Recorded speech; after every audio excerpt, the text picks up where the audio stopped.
Thank you very much indeed, Professor Jenny, for this very comprehensive introduction to key elements of the Deignan Award for Responsible Entrepreneurship.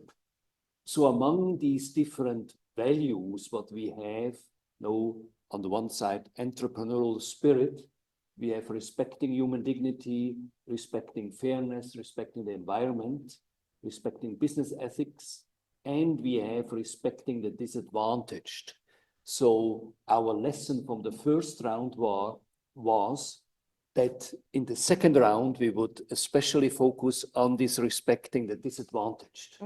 I think this is a great achievement. I must also myself admit, I felt corporate philanthropy would be mostly multinationals, and we discovered no, these small and medium-sized companies have enormously contributed for people to survive a very difficult period. So maybe also you could, as this round especially focuses on respecting of the disadvantaged, you may also explain how you see this, what maybe are the risks, but also the challenges for firms who want to help people, see what can be maybe communicated, what should be also for firms. Of course, we are happy that so many applied, but still, what would you suggest we have to bear in mind with this aspect of respecting the disadvantaged? Okay, thank you for this question. Actually, I can provide one example. In Macau, we have many companies. They may not be SMEs, but some of the they are SMEs.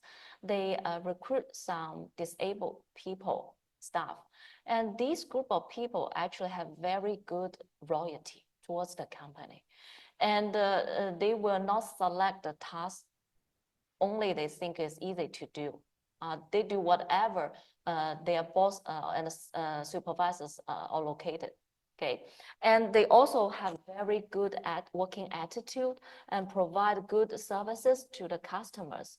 And by recruiting this kind of staff, actually, I believe company itself can have a lot of benefits. Great. So with this, I open the floor. I also would warmly welcome, thank you for those who join us online. So do not hesitate to drop your questions in the chat room. And Carlos? Thank you, Father. Thank you, Jenny, and thank you everyone here. I'm from University of Macau and also MRI Ricci and Carlos, and I have participated in the first Deignan Award, and also I would like to share some experience about this award criteria and also the judging process, as well as the stewardship study that our institute had participated in. Okay, so one point that I would like to really stress is that I really agree very much with Jenny's message, as well as the examples given that CSR is not really an expense, but it is an investment. But the investment may only reap, the investors may only reap returns after some time. Through the stewardship study, we understand very much that it was during a period of difficulty like the COVID and so on, all right? And well, that was the time when we conducted the study, right? And of course, during that time, it would not be easy to see the corporate social performance, what we call CSP versus CSR, that is the return of your investment on your CSR, all right? The CSP cannot be easily seen even within a period of 3 to 5 years because of the COVID, all right? And therefore, I would also advocate here also to the participants of this Deignan Award here that this message must be borne in mind with strong caution that CSR is a long-term investment, all right? And another thing is, just now we mentioned, Jenny mentioned, and about some, say, because this award, this Times Award is about, the main theme is about philanthropy. Okay, so taking care of the disadvantaged, right? So, well, one thing that I just got in mind is that to combine what Jenny has just mentioned about, say, SMEs could consider employing more disadvantaged people, right? Maybe also because they really have the need for such employment and income, etc. But at the same time, from the stewardship study, we found from our interviews that many SMEs, they pointed out that government has a very important role to play, right? So combining these two messages, I would actually say here that the government may also kind of like strengthen the subsidies, okay, for SMEs that are employing the disadvantaged, okay, because SMEs, they do not really think about CSR because of their own financial problems. So therefore, they often say that, well, okay, this is CSR is the job of the big companies, the casinos, the large resort, integrated resorts, etc. So this is not my job. Okay, but our concept of the new stewardship is that everyone is a steward. Everyone can take social responsibilities in different ways, right? So like for instance, for employing the disadvantaged, say for instance, the disabled or the lesser able people, right? So to combine with better government policies, it is possible to make this better. And well, and another finding is from the stewardship study, it was about education of the SDGs and the general concept of social responsibilities. So at the time of that, the study, when we conducted the study, we interviewed some school administrators, right, and also teachers. And well, it seemed at that time that SDGs were not introduced enough to students at an much earlier stage, all right? But after some years, okay, recently our institute had organized a SDGs photography activity, which MRI has also, Macau Ricci Institute has also participated very strongly by having Father Bacauso as one of the judges. Well, and from that activity, we found that actually there has been some improvement, right, in terms of teaching the youngsters, the children, all right, because our photography activity was for students from primary 4 until university level, all right? But we received many good works, and we find that actually there has been an improvement in terms of the SDG education, right?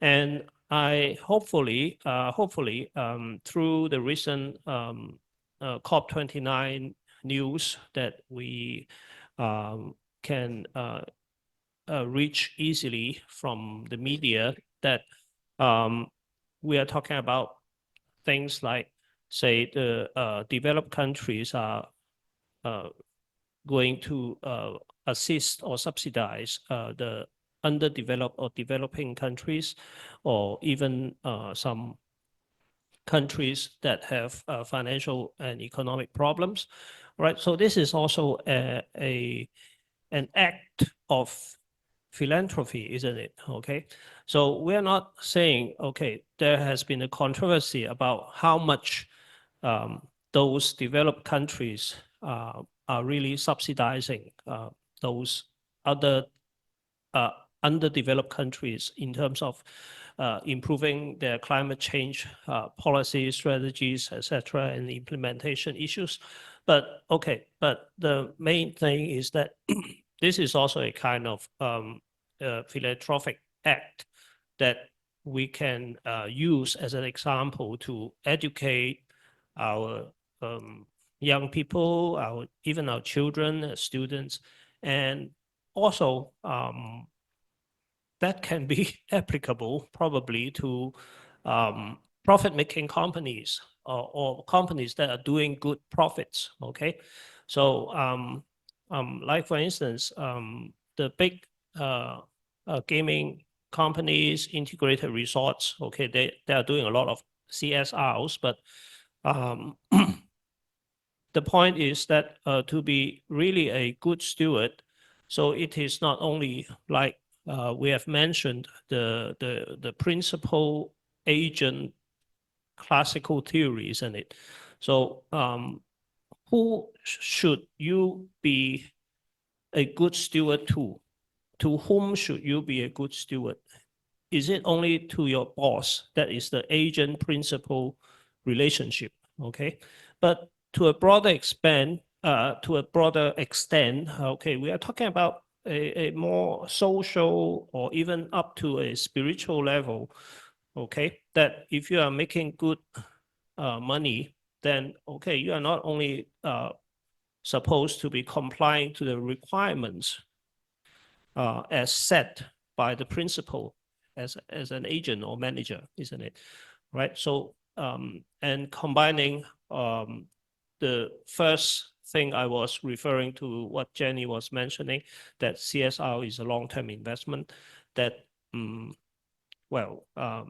just doing good for the short term may only be like a kind of marketing or promotion, but doing long term, right, may give you long-term returns, or what we call CSP, corporate social performance, right? So maybe that is what I would like to share with everyone here. Yeah, okay. Thank you. Father, actually, I would like to add one point based on what Professor Noroya just mentioned. And Professor Noroya mentioned how to understand the concept of the stewardship by different types of the organizations. And I think another very important or critical issues we need to bear in our mind is SME, they do lack of resources.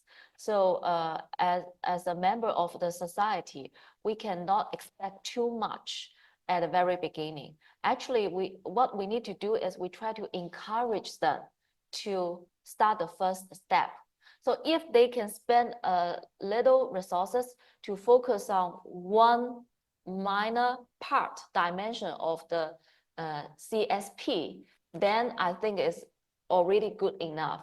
So we hope that we can let them start to have this kind of CSR sense and to perform, to deliver the CSP step by step. And with time goes by, this will become a kind of routine performance. And maybe they can generate more resources, because for long term, they will see the return. and they can collect back or accumulate more resources from the CSP, then they were willing to do more. This is what I would like to add on. But Yeah. another, I think, interesting aspect what you shared, Professor Carlos, is your experience when you interviewed the schools. And that I remember, as you mentioned, of course, that not everybody had a clear understanding about stewardship. But yet, I think we could also share that some of these interviewees had the chance to go to Lebanon last year. So facing a situation of extreme distress.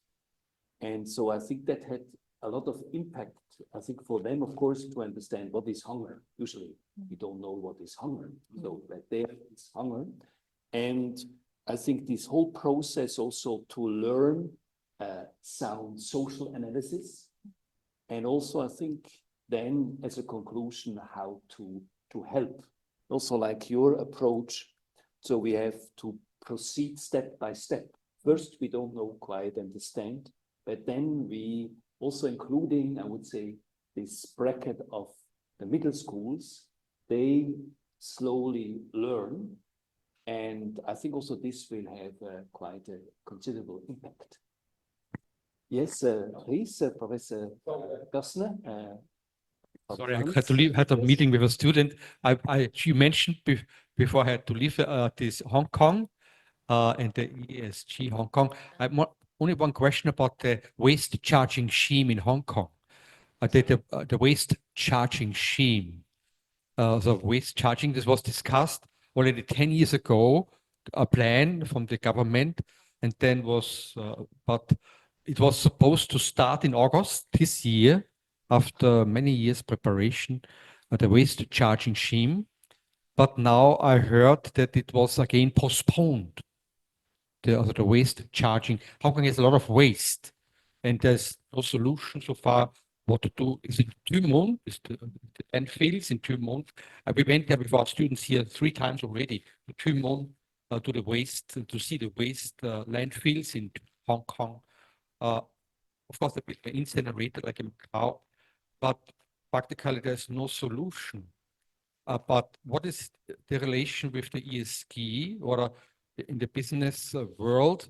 How can the government, how can the ESG or the companies help the government to implement this, implement the waste charging scheme to get down with the number of waste per capita per day is about 1.6 kilogram per day per person, to go down like in Singapore and Taiwan. They have it already 20 years. It went down half. A huge change.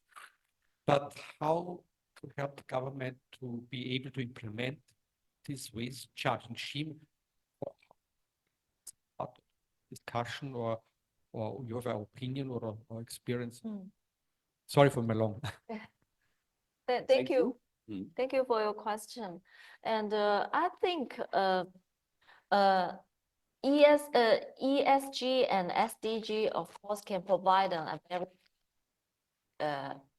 guidance, okay, of which aspects they need to focus on, like the consequence of not practicing in this good way. If the wastage cannot be reduced, what will happen? For example, how can we quantify the impact? Okay, but I think the most important issue is we still need to let the different stakeholder groups, like the residents, like the commercial companies, to understand, okay, their interest actually is linked with this plan, okay.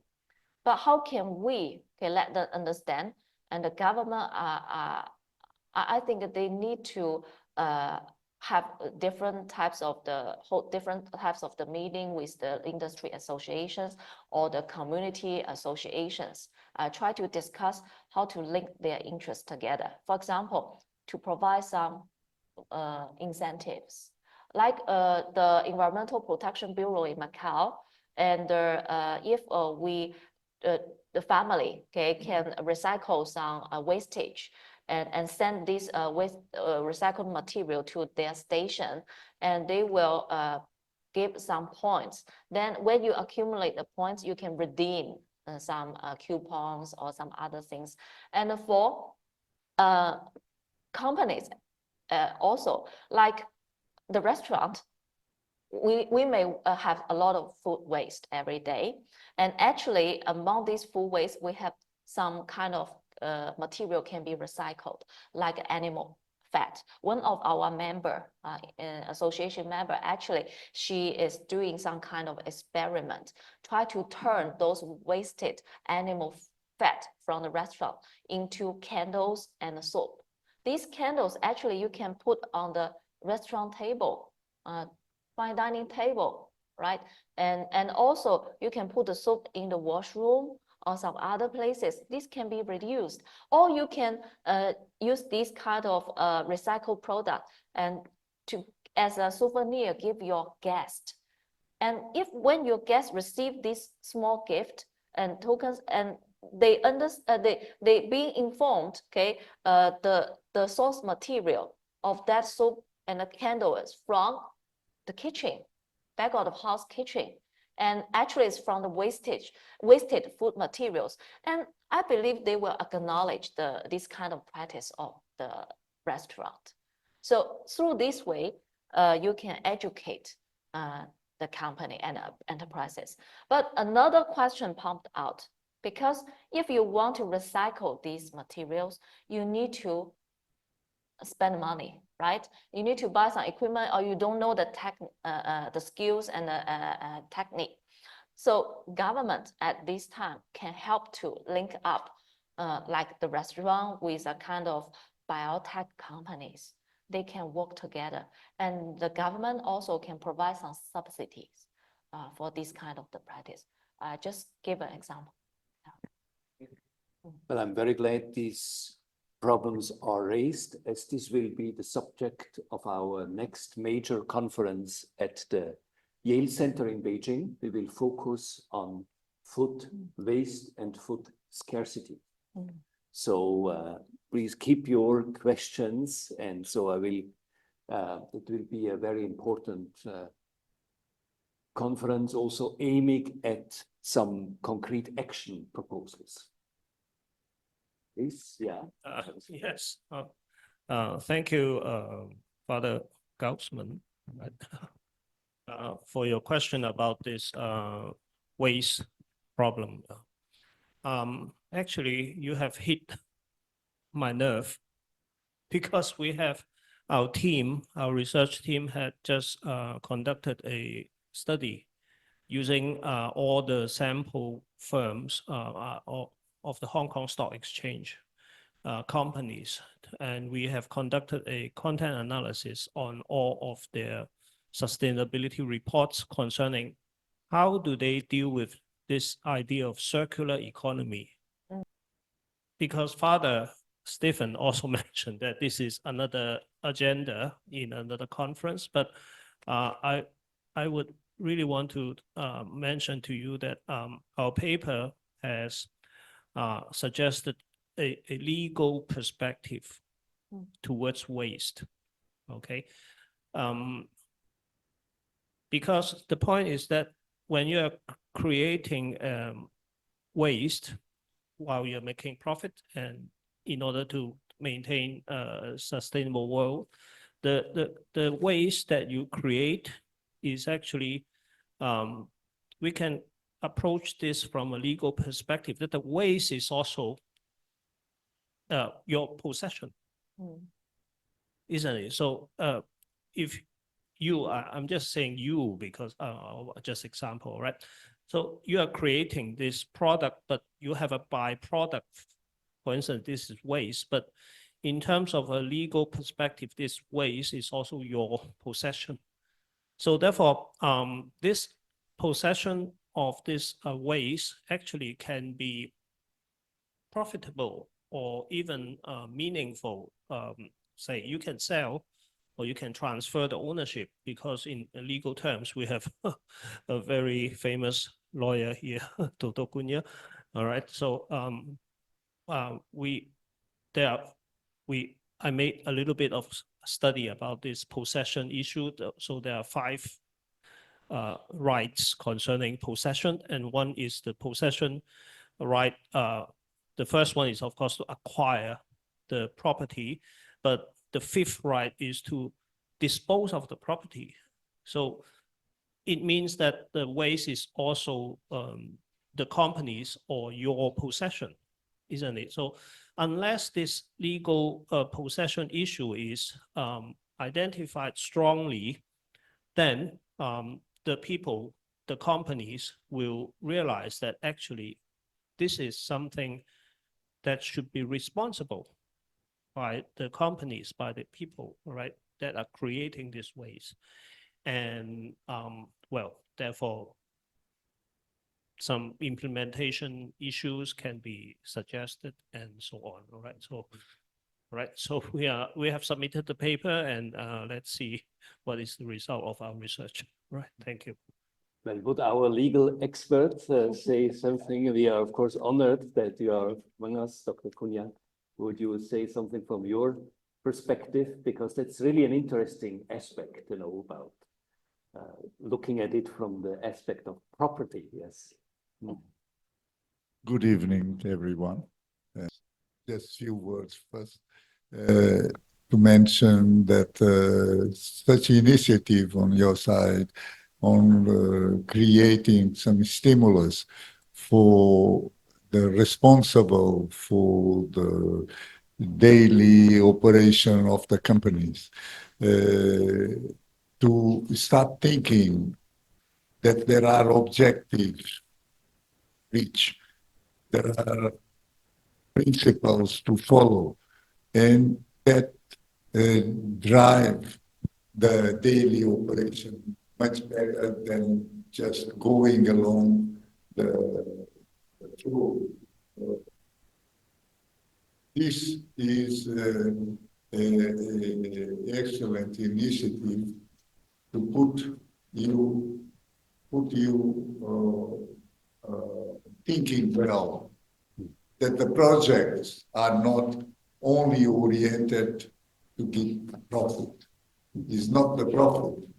All the initiatives are done thinking that you have to put together other people, your staff, your managers, your all, and also the clients of that, and the consumers of things.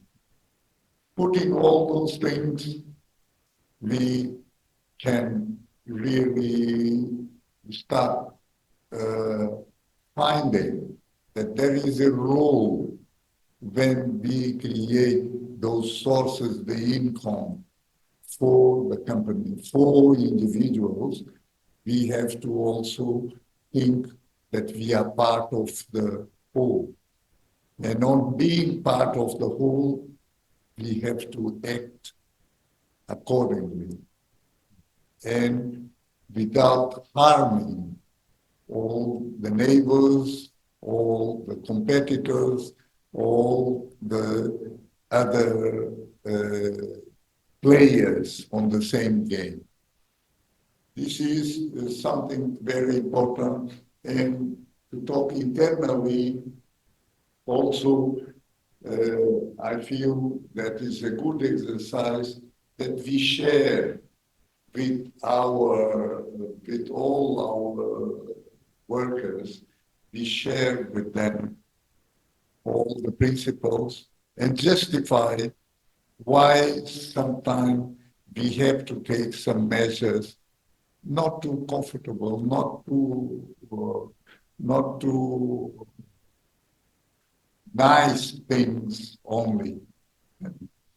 And I think that this forces us to think how to carry on business. Business is something to serve also the society where we are living and to look for that.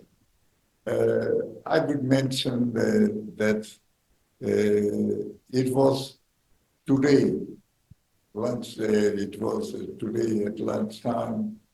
We had a meeting at our office, and we convened everyone working there in the city, and just to explain the change on the practice that we were having.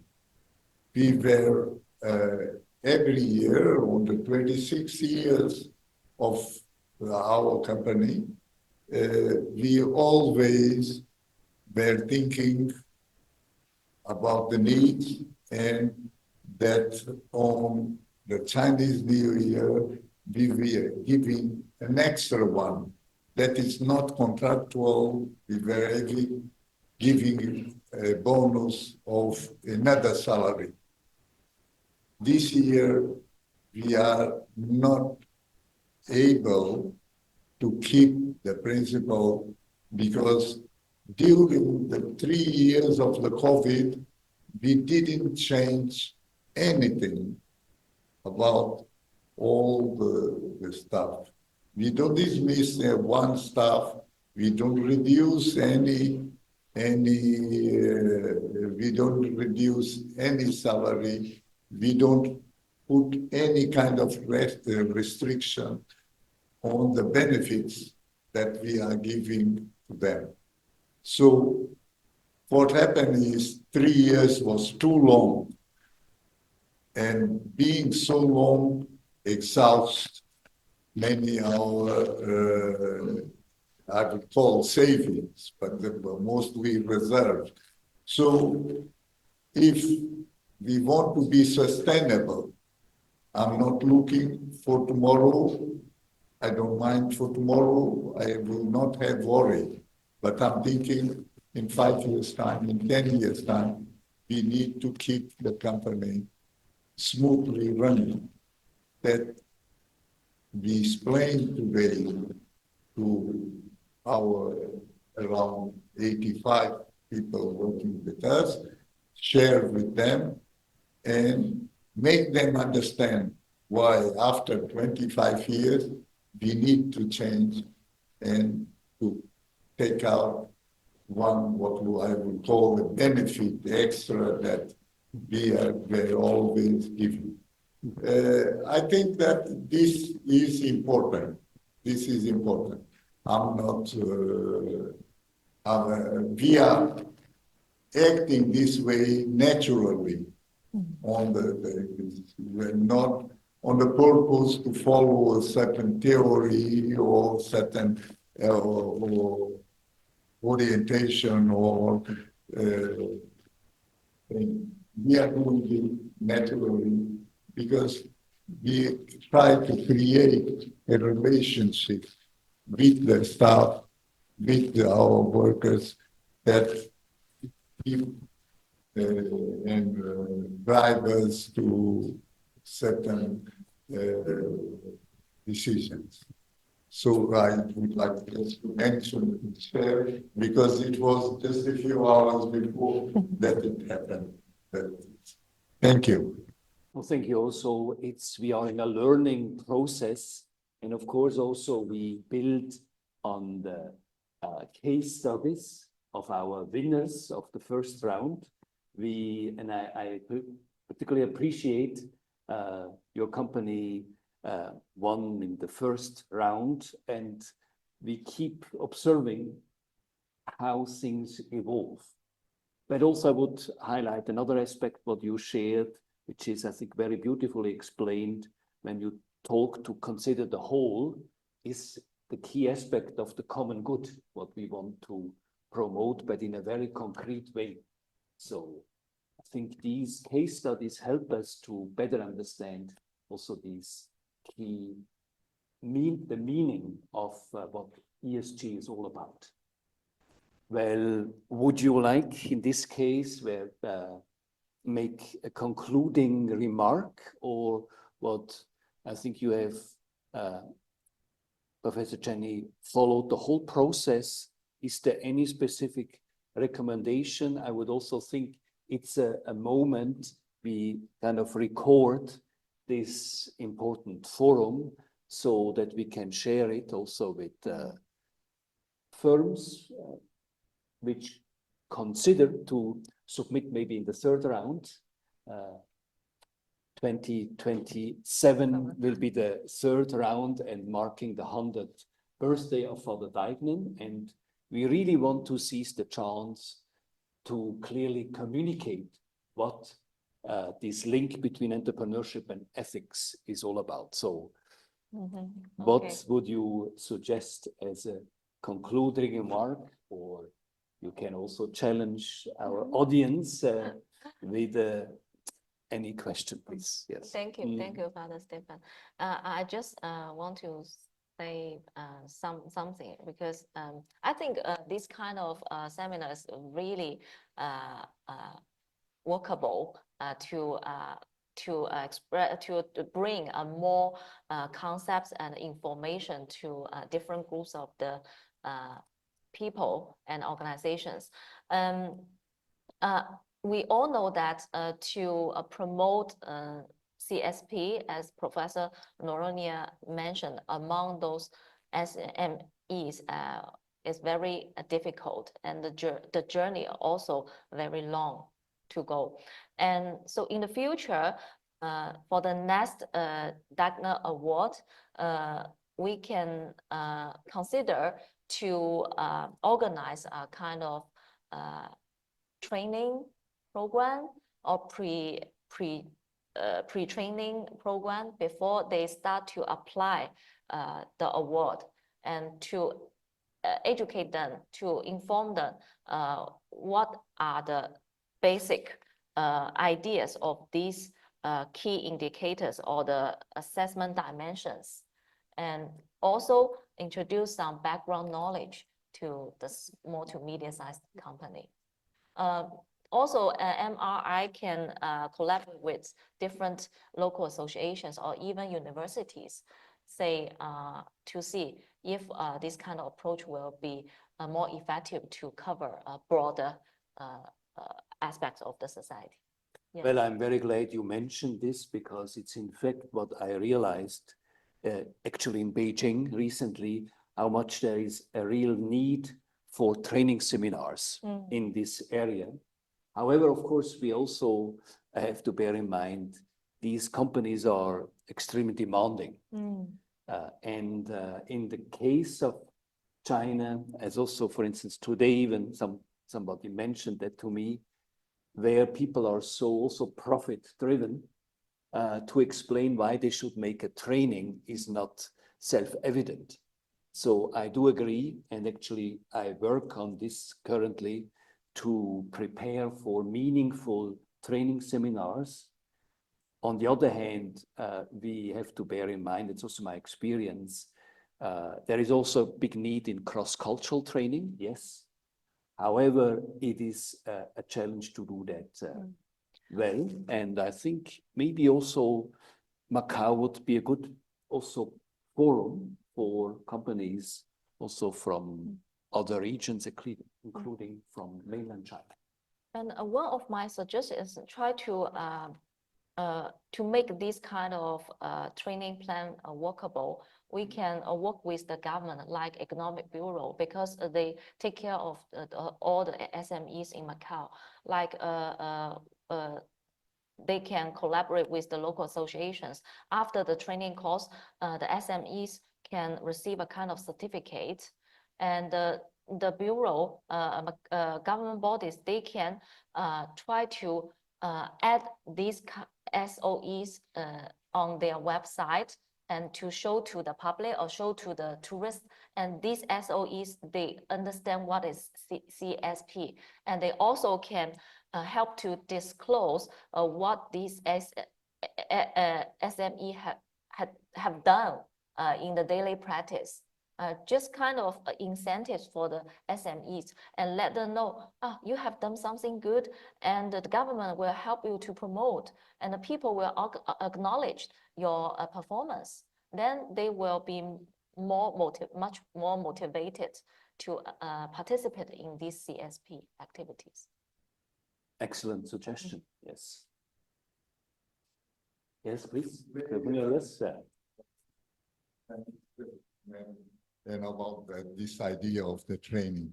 I'm quite sure there are many companies that have practice, good practice, that could be candidates for those awards. What happened is that on the daily basis, as I mentioned, we do it naturally without thinking that this is a requirement, this is something that qualifies me to get an award. So I think that whenever you launch this kind of awards, it should also specify more that if you are doing this, you are qualified to go and be winner of this award, right? I think that this is something that would be practically very useful to challenge people to come. Otherwise, this pass me aside. You don't notice that you have all conditions to go, but you are not going because you don't realize that you have it. On calling attention, if you are doing this, if you are making this instead of just the definition of ESG or CSR, all those things, is sometimes is something that is not still that familiar for the responsible for the management of the company.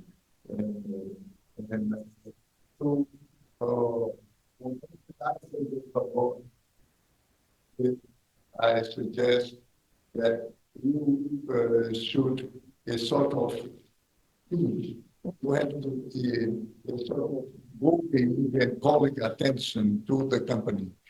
If you are doing this, you are qualified. Yes. That is. Oh, thank you also for this excellent suggestion. I think we are aware how much more comprehensively we have to communicate that, as you say, when you do this and that, and why it is vital to have sound case studies so that people can say, oh yes, I do that too, and maybe I can also submit. So thank you really very, very much again. Give a strong hand to Professor Jenny Wang. Thank you. Thank you.